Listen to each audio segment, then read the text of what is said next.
Simple ಆಗಿ ಮಾಡ್ಕೋಬಹುದಾದ egg rice ಮನೆಯಲ್ಲಿ ತುಂಬಾ ಸುಲಭವಾಗಿ ಮಾಡ್ಕೋಬಹುದು. ಏನ್ ದೊಡ್ಡದ್ ಕೆಲಸ ಆಗಲ್ಲ ಇದು. ತುಂಬಾ ಈಸಿಯಾಗಿ ಎಗ್ ರೈಸ್ ಅನ್ನ ಮಾಡ್ಕೋಬಹುದು. ಹೊರಗಡೆ ಎಗ್ ರೈಸ್ ಅಷ್ಟೊಂದು ಚೆನ್ನಾಗಿರಲ್ಲ. ಏನು ಕೆಮಿಕಲ್ ಆಡ್ ಮಾಡದೆ ಸುಲಭವಾಗಿ ಎಗ್ ರೈಸ್ ಮಾಡ್ಕೋಬಹುದು. ಬ್ಯಾಚುಲರ್ಸ್ ಯಾರ್ಯಾರು ಇದ್ದೀರಾ ಸಿಂಪಲ್ ಆಗಿ ಮಾಡ್ಕೋಬಹುದು ಇದನ್ನ. ನಾನಿಲ್ಲಿ ಎಗ್ ರೈಸ್ ಆಮ್ಲೆಟ್ 2 ರೆಸಿಪಿನ ನಾನು ಮಾಡ್ತಾ ಇದ್ದೀನಿ. ಮೊದಲನೇದಾಗಿ ಅಕ್ಕಿ ತಗೊಳ್ಳೋಣ. ನಾನು 2 ಗ್ಲಾಸ್ ಅಕ್ಕಿ ತಗೊಂತಾ ಇದ್ದೀನಿ. ನೀಟಾಗಿ ವಾಶ್ ಮಾಡ್ಕೋಬೇಕು. ವಾಶ್ ಮಾಡ್ಕೊಂಡು ಇವಾಗ ನಾನು ಸ್ಟವ್ ಆನ್ ಮಾಡ್ಕೊಂತಾ ಇದ್ದೀನಿ. ಈಗ ನೀಟಾಗಿ ವಾಶ್ ಮಾಡ್ಕೊಂಡು ನಾನಿಲ್ಲಿ ಎಣ್ಣೆ ಹಾಕ್ಕೊಂತಾ ಇದ್ದೀನಿ. ರೈಸ್ ಉದುರಾಗಿ ಬರುತ್ತೆ, ಅದಕ್ಕೆ ನಾನು ಎಣ್ಣೆ ಹಾಕೊಂಡು ಮಾಡ್ತಾ ಇದ್ದೀನಿ. ನಾನಿಲ್ಲಿ 2 ವಿಸಿಲ್ ಬೇಯಿಸ್ಕೊಂತಾ ಇದ್ದೀನಿ. ಇವಾಗ ಎಗ್ ರೈಸ್ಗೆ 2 ಮೀಡಿಯಂ ಸೈಜ್ ಈರುಳ್ಳಿ, ಒಂದು 5-6 ಮೆಣಸಿನಕಾಯಿ, ಸ್ವಲ್ಪ ಕೊತ್ತಂಬರಿ ತಗೊಂತಾ ಇದ್ದೀನಿ ನಾನು. ಇವಾಗ ಈರುಳ್ಳಿ ಸಣ್ಣದಾಗಿ ಕಟ್ ಮಾಡ್ಕೋಬೇಕು. ನಾನಿಲ್ಲಿ ನೋಡಿ ಸಣ್ಣದಾಗಿ ಕಟ್ ಮಾಡ್ಕೊಂತಾ ಇದ್ದೀನಿ. ಈ ರೀತಿ ಕಟ್ ಮಾಡ್ಕೋಬೇಕು. ಎಗ್ ರೈಸ್ಗೆ ಈ ರೀತಿ ಕಟ್ ಮಾಡ್ಕೋಬೇಕು. ನನ್ನ ಚಾನಲ್ನ ಯಾರು ಫಸ್ಟ್ ಟೈಮ್ ನೋಡ್ತಾ ಇದ್ದೀರಾ ಪ್ಲೀಸ್ ಸಬ್ಸ್ಕ್ರೈಬ್ ಮಾಡ್ಕೊಳ್ಳಿ, ಹಾಗೆ ಸಪೋರ್ಟ್ ಮಾಡಿ. ನಿಮ್ಮ ಸಪೋರ್ಟ್ ತುಂಬಾ ಇಂಪಾರ್ಟೆಂಟ್ ನನಗೆ. ದಯವಿಟ್ಟು ಸಬ್ಸ್ಕ್ರೈಬ್ ಮಾಡ್ಕೊಳ್ಳಿ, ಹಾಗೆ ಶೇರ್ ಅಂಡ್ ಕಮೆಂಟ್ ಮಾಡಿ ತಿಳಿಸಿ. ನಾನಿಲ್ಲಿ ಮೆಣಸಿನಕಾಯಿ ಕೂಡ ಕಟ್ ಮಾಡ್ಕೊತಾ ಇದ್ದೀನಿ. ಉದ್ದಾಗಿ ಕಟ್ ಮಾಡ್ಕೋಬೇಕು ಮೆಣಸಿನಕಾಯಿ. ಈ ರೀತಿ ಕಟ್ ಮಾಡ್ಕೋಬೇಕು. ಈ ರೀತಿ ಕಟ್ ಮಾಡ್ಕೊಂಡ್ರೆ ಚೆನ್ನಾಗಿರುತ್ತೆ, ಅದಕ್ಕೆ ನೋಡಿ ನಾನು ಈ ತರ ಕಟ್ ಮಾಡ್ಕೊತಾ ಇದ್ದೀನಿ. ತೀರಾ ಸಣ್ಣದಾಗಿ ಕಟ್ ಮಾಡ್ಕೋಬೇಡಿ, ಇಷ್ಟು ಇರಬೇಕು ಮೆಣಸಿನಕಾಯಿ. ಇವಾಗ ಕೊತ್ತಂಬರಿ ಸಣ್ಣದಾಗಿ ಕಟ್ ಮಾಡ್ಕೊತಾ ಇದ್ದೀನಿ. ಈ ರೀತಿ ಕಟ್ ಮಾಡ್ಕೊಂಡು ಈ 3 ಐಟಮ್ ಸಾಕು. ಈಗ ಕಟ್ ಮಾಡ್ಕೊಂಡಿದ್ದೀನಿ ನಾನು.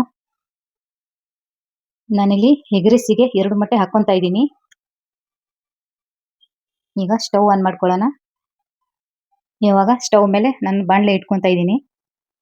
ಇವಾಗ ಕಾದಿದ ನಂತರ ಎಣ್ಣೆ ಹಾಕ್ಕೊಂತಾ ಇದ್ದೀನಿ ನಾನು. ಇವಾಗ ಎಣ್ಣೆ ಕಾದಿದೆ. ನಾನು ಫಸ್ಟಿಗೆ ಮೆಣಸಿನಕಾಯಿ ಹಾಕ್ಕೊಂತಾ ಇದ್ದೀನಿ. ತುಂಬಾ ಸುಲಭವಾಗಿ ಮಾಡ್ಕೋಬಹುದು ಎಗ್ ರೈಸ್ ಅನ್ನ. ಬ್ಯಾಚುಲರ್ಸ್ ಯಾರು ಎಗ್ ರೈಸ್ ಮಾಡಕ್ ಬರಲ್ವೋ ಅವರು ತುಂಬಾ ಸುಲಭವಾಗಿ ಮಾಡ್ಕೋಬಹುದು. ಇವಾಗ ಈರುಳ್ಳಿ ಹಾಕ್ಕೊಂತಾ ಇದ್ದೀನಿ ನಾನು. ಈ ರೀತಿ ಈರುಳ್ಳಿ ಮೆಣಸಿನಕಾಯಿ ಹಾಕಿ ಫ್ರೈ ಮಾಡ್ಕೋಬೇಕು ಎಣ್ಣೆಲಿ. ನೀಟಾಗಿ ಫ್ರೈ ಮಾಡ್ಕೊಂಡ್ರೆ ಚೆನ್ನಾಗಿರುತ್ತೆ ಎಗ್ ರೈಸ್. ಈ ರೀತಿ ಎಣ್ಣೆಲೆ ಮೆಣಸಿನಕಾಯಿ ಈರುಳ್ಳಿ ಹಾಕಿ ಫ್ರೈ ಮಾಡ್ಕೋಬೇಕು. ಇವಾಗ ಫ್ರೈ ಆಗಿದೆ. ಇವಾಗ ನಾನು ಮೊಟ್ಟೆ ಒಡೆದು ಹಾಕ್ಕೊಂತಾ ಇದ್ದೀನಿ ಎಣ್ಣೆಲೆ. ಈ ರೀತಿ ಎಣ್ಣೆಲೆ ಈ ರೀತಿ ಹಾಕೋಬೇಕು ಮೊಟ್ಟೆನ. ನಾನಿಲ್ಲಿ 2 ಮೊಟ್ಟೆ ಹಾಕ್ಕೊಂತಾ ಇದ್ದೀನಿ. ನಾನಿಲ್ಲಿ 2ರಿಂದ 3 ಜನಕ್ಕೆ ಆಗುವಷ್ಟು ಮಾಡ್ತಾ ಇದ್ದೀನಿ.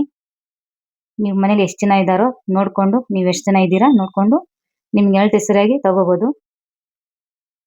ನಾನಿಲ್ಲಿ 2ರಿಂದ 3 ಜನಕ್ಕೆ ಆಗುವಷ್ಟು ಅಷ್ಟೇ ಮಾಡ್ತಾ ಇದ್ದೀನಿ. ನೀಟಾಗಿ ಹಸಿ ವಾಸನೆ ಹೋಗ್ಬೇಕು. ಈ ರೀತಿ ಫ್ರೈ ಮಾಡ್ಕೊಂಡ್ರೆ ಚೆನ್ನಾಗಿರುತ್ತೆ ಎಗ್ ರೈಸ್, ಅದಕ್ಕೆ ನಾನು ಈ ರೀತಿ ಮಾಡ್ಕೊಂತಾ ಇದ್ದೀನಿ. ನಾನಿಲ್ಲಿ ಶುಂಠಿ ಬೆಳ್ಳುಳ್ಳಿನ ಪೇಸ್ಟ್ ಅನ್ನ ಹಾಕ್ಕೊಂತಾ ಇದ್ದೀನಿ. ಮೇನ್ ಶುಂಠಿ ಬೆಳ್ಳುಳ್ಳಿ ಪೇಸ್ಟ್ ಹಾಕೋಬೇಕು.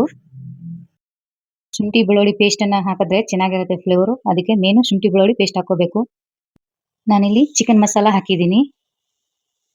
ಆಮೇಲೆ ಗರಂ ಮಸಾಲಾನು ಹಾಕ್ಕೊಂತಾ ಇದ್ದೀನಿ. ಗರಂ ಮಸಾಲ ಚಿಕನ್ ಮಸಾಲ ಹಾಕೊಬಹುದು, ತುಂಬಾ ಚೆನ್ನಾಗಿರುತ್ತೆ, ಚೆನ್ನಾಗಿ ಫ್ಲೇವರ್ ಕೊಡುತ್ತೆ. ಅದಕ್ಕೆ ನಾನು 2 ಹಾಕ್ಕೊಂತಾ ಇದ್ದೀನಿ. ಸ್ವಲ್ಪ ಅರಿಶಿಣ ಹಾಕ್ಕೊಂತಾ ಇದ್ದೀನಿ.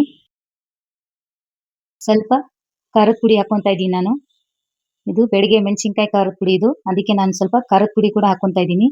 ಮೆಣಸಿನಕಾಯಿನೂ ಹಾಕಿದ್ದೀನಿ, ಖಾರದ ಪುಡಿನೂ ಹಾಕಿದ್ದೀನಿ. 2 ಹಾಕೋಬಹುದು, ತುಂಬಾ ಚೆನ್ನಾಗಿರುತ್ತೆ. ಸ್ವಲ್ಪ ನೀರು ಹಾಕ್ಕೊಂತಾ ಇದ್ದೀನಿ. ನೀವು ಅಳತೆ ಸರಿಯಾಗಿ ನೋಡ್ಕೊಂಡು ನೀರು ಹಾಕೋಬಹುದು.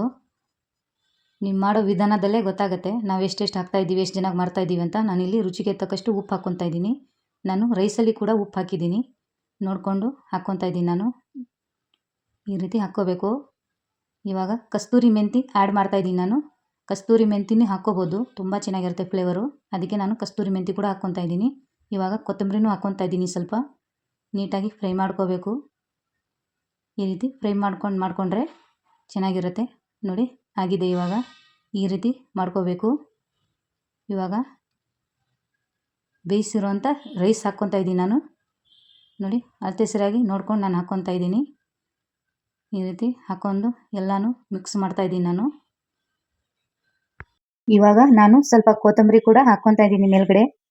ಸ್ವಲ್ಪ ಮೇಲ್ಗಡೆ ಕೊತ್ತಂಬರಿ ಹಾಕ್ಕೊಂಡು ಮಿಕ್ಸ್ ಮಾಡ್ಕೊಂಡ್ರೆ ಚೆನ್ನಾಗಿರುತ್ತೆ, ಅದಕ್ಕೆ ನಾನು ಸ್ವಲ್ಪ ಕೊತ್ತಂಬರಿ ಕೂಡ ಹಾಕ್ಕೊತಾ ಇದ್ದೀನಿ. ಈ ರೀತಿ ಮಿಕ್ಸ್ ಮಾಡ್ಕೋಬೇಕು. ಸಿಂಪಲ್ ಆಗಿ ಮನೆಯಲ್ಲಿ ಮಾಡ್ಕೋಬಹುದು ಎಗ್ ರೈಸ್ ಅನ್ನ. ಇಷ್ಟು ಚೆನ್ನಾಗಿ ಉದ್ರಾಗಿ ಬಂದಿದೆ ನೋಡಿ ಎಗ್ ರೈಸ್, ಈ ರೀತಿ ಬರಬೇಕು. ಇವಾಗ ನಾನು ಆಮ್ಲೆಟ್ ಕೂಡ ಮಾಡ್ಕೊತಾ ಇದ್ದೀನಿ ನಾನು. ಮೊಟ್ಟೆ ಎಲ್ಲ ಆಗಲೇ ಮಿಕ್ಸ್ ಮಾಡ್ಕೊಂಡಿದ್ದೀನಿ ನಾನು. ಇವಾಗ ಮೊಟ್ಟೆ ಮಿಕ್ಸ್ ಮಾಡ್ಕೊಂಡಿರೋಂಥ ಮೊಟ್ಟೆ ಹಂಚ್ ಮೇಲೆ ಹಾಕ್ಕೊತಾ ಇದ್ದೀನಿ. ಎಗ್ ರೈಸ್ ಮೇಲೆ ಆಮ್ಲೆಟು ಚೆನ್ನಾಗಿರುತ್ತೆ, 2 ಕಾಂಬಿನೇಷನು ಚೆನ್ನಾಗಿರುತ್ತೆ. ಸ್ವಲ್ಪ ಖಾರದ ಪುಡಿ ಹಾಕ್ಕೊಂತಾ ಇದ್ದೀನಿ. ನಾನಿಲ್ಲಿ ಲೈಟಾಗಿ ಆಮ್ಲೆಟ್ ಮಾಡ್ಕೊತಾ ಇದ್ದೀನಿ. ಸೈಡ್ಸ್‌ಗೆ ಏನಾದರೂ ಇರಬೇಕು ಎಗ್ ರೈಸ್ ಮೇಲೆ, ಅದಕ್ಕೆ ನಾನಿಲ್ಲಿ ಆಮ್ಲೆಟ್ ಮಾಡ್ಕೊತಾ ಇದ್ದೀನಿ. ಸ್ವಲ್ಪ ಲೈಟಾಗಿ ಎಣ್ಣೆ ಹಾಕ್ಕೊತಾ ಇದ್ದೀನಿ. ಹಾಕಿದ ನಂತರ ಈಗ ತಿರುಗಿಸ್ಕೋಬೇಕು ಇದನ್ನ. ನೋಡಿ ಎಷ್ಟು ಚೆನ್ನಾಗಿ ಬಂದಿದೆ. ಈ ರೀತಿ ಬರಬೇಕು. ತುಂಬ ಚೆನ್ನಾಗಿರುತ್ತೆ. ಎಗ್ ರೈಸು ಮತ್ತು ಆಮ್ಲೆಟು ಚೆನ್ನಾಗಿರುತ್ತೆ ಕಾಂಬಿನೇಷನ್ನು. ಅದಕ್ಕೆ ನಾನು 2 ಐಟಮನ್ನು ಮಾಡ್ತಾ ಇದ್ದೀನಿ. ಇವಾಗ ಆಗಿದೆ ಇದು, ತೆಗೆದ್ಬಿಡೋಣ. ನೋಡಿ ಉದುದ್ರಾಗಿ ಎಷ್ಟು ಚೆನ್ನಾಗಿ ಬಂದಿದೆ ರೈಸು. ಈ ರೀತಿ ಬರಬೇಕು. ಸಿಂಪಲ್ ಆಗಿ ಏನು ಕೆಮಿಕಲ್ ಆಡ್ ಮಾಡದೆ ಮನೇಲಿ ಸಿಂಪಲ್ ಆಗಿ ಮಾಡ್ಕೋಬಹುದು ಎಗ್ ರೈಸನ್ನ. ತುಂಬ ಚೆನ್ನಾಗಿರುತ್ತೆ. ನಾನಿಲ್ಲಿ ಆಮ್ಲೆಟ್ ಕೂಡ ಮಾಡ್ಕೊಂಡಿದ್ದೆನಲ್ಲ ಅದನ್ನು ಇಡ್ತಾ ಇದ್ದೀನಿ. ಸ್ವಲ್ಪ ಈರುಳ್ಳಿ, ಸ್ವಲ್ಪ ಲಿಂಬೆಹಣ್ಣು, ಈ 3 ಕಾಂಬಿನೇಷನ್ ತುಂಬ ಚೆನ್ನಾಗಿರುತ್ತೆ. ನಾನು ಮಾಡೋ ರೆಸಿಪಿ ನಿಮಗೆ ಹೇಗೆ ಅನ್ನಿಸ್ತು ಕಮೆಂಟ್ ಮಾಡಿ ತಿಳಿಸಿ. ನಿಮ್ಗೆ ಇಷ್ಟ ಆದರೆ ಪ್ಲೀಸ್ ಸಬ್ಸ್ಕ್ರೈಬ್ ಮಾಡ್ಕೊಳ್ಳಿ, ಹಾಗೆ ಸಪೋರ್ಟ್ ಮಾಡಿ. ಸ್ವಲ್ಪ ಲಿಂಬೆಹಣ್ಣು ಹಾಕೊಂಡು ತಿಂತಾ ಇದ್ರೆ ತುಂಬ ಚೆನ್ನಾಗಿರುತ್ತೆ. ನೋಡಿ ಎಷ್ಟು ಚೆನ್ನಾಗಿದೆ. ಈ ರೀತಿ ಮಾಡ್ಕೊತೀನಿ. ಬ್ಯಾಚುಲರ್ ಅಂತೂ ತುಂಬ ಸಿಂಪಲ್ ಆಗಿ ಮಾಡ್ಕೋಬಹುದು. ತುಂಬ ಚೆನ್ನಾಗಿರುತ್ತೆ. ಎಷ್ಟು ಚೆನ್ನಾಗಿ ಬಂದಿದೆ ನೋಡಿ. ಈ ರೀತಿ ಮಾಡ್ಕೋಬೇಕು. ಮನೇಲೆ ಈಸಿಯಾಗಿ ಹೆಲ್ದಿ ಫುಡ್ ಮಾಡ್ಕೋಬಹುದು. ಹೊರಗಡೆ ಎಗ್ ರೈಸು ಅದು ಇದು ಕೆಮಿಕಲ್ ಏನೇನೋ ಹಾಕಿ ಮಾಡಿರ್ತಾರೆ. ಅದು ತಿನ್ನಕ್ಕಂತೂ ರುಚಿನೇ ಇರಲ್ಲ. ಮನೇಲಿ ಸುಲಭವಾಗಿ ಎಗ್ ರೈಸ್ ಮಾಡ್ಕೋಬಹುದು. ಇದೇ ರೀತಿ ಹೊಸ ಹೊಸ ವಿಡಿಯೋಸ್ನ ನಾನು ಹಾಕ್ತಾನೆ ಇರ್ತೀನಿ. ದಯವಿಟ್ಟು ನನ್ನ ಚಾನಲ್ನ ಫಾಲೋ ಮಾಡಿ, ಹಾಗೆ ಸಪೋರ್ಟ್ ಮಾಡಿ. ಈ ವಿಡಿಯೋನ ಫಸ್ಟ್ ಟೈಮ್ ನೋಡ್ತಾ ಇದ್ರೆ ಪ್ಲೀಸ್ ಸಬ್ಸ್ಕ್ರೈಬ್ ಮಾಡ್ಕೊಳ್ಳಿ, ಹಾಗೆ ಸಪೋರ್ಟ್ ಮಾಡಿ.